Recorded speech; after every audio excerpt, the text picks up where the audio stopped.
Hey there and welcome back to another video. In this video I'm going to show you how to see your Afterpay ClearPay card number.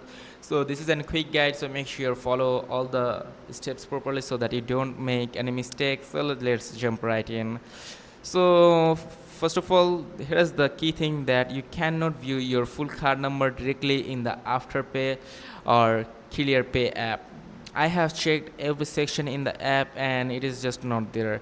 Instead, you will need to go through your device's wallet like Apple Wallet or Google Wallet. Depending on your device, you have to open your wallet app, go back to your phone's home screen, then open the wallet, okay? And from there, you have to select your Afterpay or ClearPay card. Find and tap on your Afterpay or ClearPay card. It should look similar to any other card you have added to your wallet. Then you will find a three dot option. Tap on the three dot option at the top right corner like this one. You will find a three dot option like this one. Just you have to tap onto this. This opens a new menu with several options. Then from there you have to tap on card number.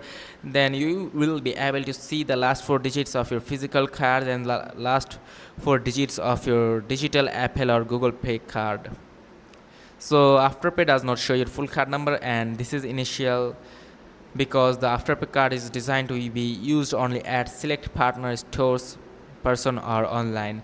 So if you found this video helpful, make sure to like and subscribe for more. See you in the next video. Goodbye.